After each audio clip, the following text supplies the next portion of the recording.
할렐루야. 오늘은 1월 30일 월요일입니다. 오늘 우리에게 주신 하나님 말씀은 마태복음 6장 9절의 말씀입니다.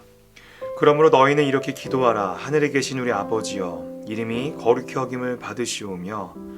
아멘. 기독교 역사상 가장 완벽한 기도로 불리우고 또한 예수님께서 직접 가르쳐 주셨으며 우리가 매 예배 때마다 거의 빠지지 않고 하는 기도가 있습니다. 그것은 바로 오늘 본문에서 읽은 것과 같은 주기도문입니다. 이 기도는 예수님께서 가르쳐 주실 때 단순히 암송해서 따라 하라고 알려주신 것이 아니라 바로 모범적인 기도의 유형을, 바로 그 샘플을 우리에게 보여주신 것입니다.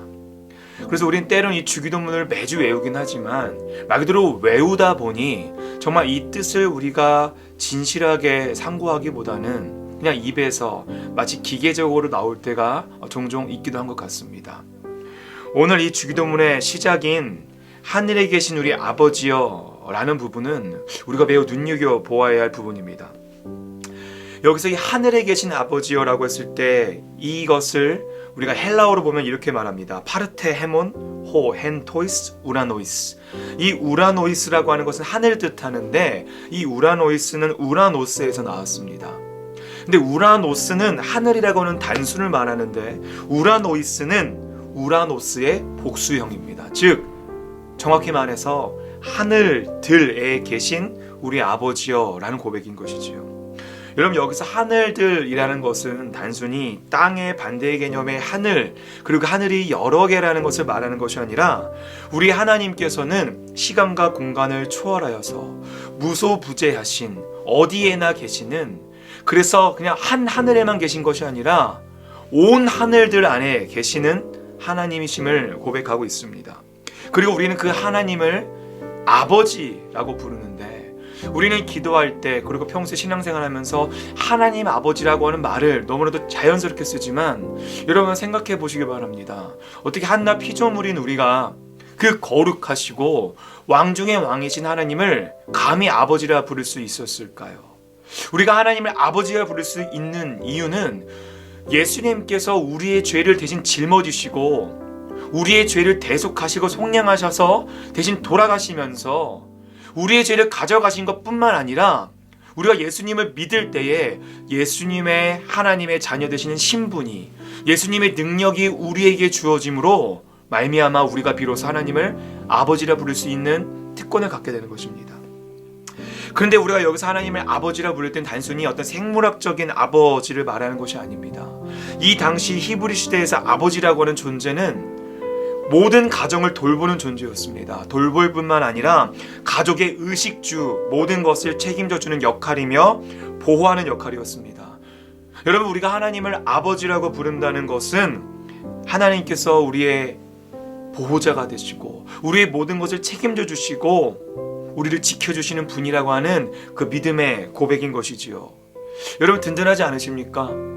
물론 우리의 생물학적인 아버지도 든든할 수 있지만 그 전능하시고 무소부재하시고 왕 중의 왕이신 하나님이 바로 우리의 아버지가 되신다는 것, 그 믿음의 고백이 바로 우리의 기도의 시작이 되어야 될 것입니다. 또한 그 뒤에는 이렇게 말하고 있습니다. 이름이 거룩히 여김을 받으시오며. 여러분, 이름이라는 것은 곧 존재를 말합니다. 김춘수 시인의 꽃이란 시에서도 이렇게 말하죠. 내가 그의 이름을 불러주기 전에는 그는 다만 하나의 몸짓에 지나지 않았다. 내가 그의 이름을 불러주었을 때 그는 나에게로 와서 꽃이 되었다. 시인은 꽃조차도 우리가 그 이름을 불러주기 전에는 물체에 불과했다고 말합니다. 그 물체에 생명을 부여하고 아름다운 빛깔과 향기로 우리에게 다가오도록 하는 것은 바로 우리의 호명이죠. 우리가 누군가의 이름을 진실하게 부를 때 비로소 우리는 온기 있는 존재로 살아가게 됩니다. 여러분, 우리가 하나님의 부르심에 응답해서 우리가 하나님을 하나님이라고 호명할 때에 더 이상 하나님과 우리는 그저 멀리 떨어진 존재가 아니라 바로 하나님과 나 사이의 특별한 존재로 다시 여겨지고 새로 자리 잡게 되는 것입니다. 하나님의 선민을 자취한 이스라엘 사람들은 감히 하나님의 이름을 입에 담을 수가 없어서 모음 없이 자음으로만 기록해 왔다고 합니다. 그러면서 점점 그 발음을 잊어버렸다고도 하죠. 어쩌면 이런 마음이 순경의 마음이며 종교의 본질일지도 모르겠습니다.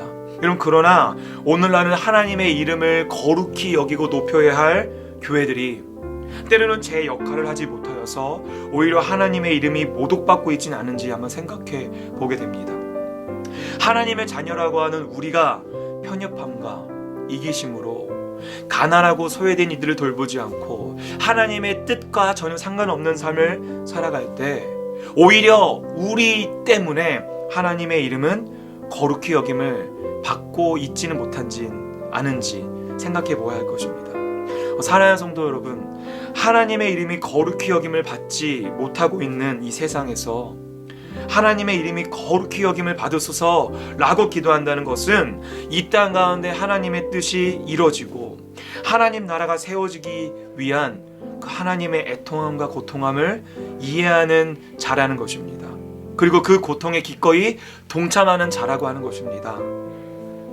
우리가 하나님을 아버지라고 고백하고 그 이름을 거룩히 여김을 받으시옵소서라고 고백하는 말로만 되뇌이고 암송하는 우리가 아니라 우리들의 삶으로 주님의 뜻에 동참하고 주님의 아픔을 헤아릴 수 있는 저와 여러분 되시길 주님의 이름으로 축복합니다.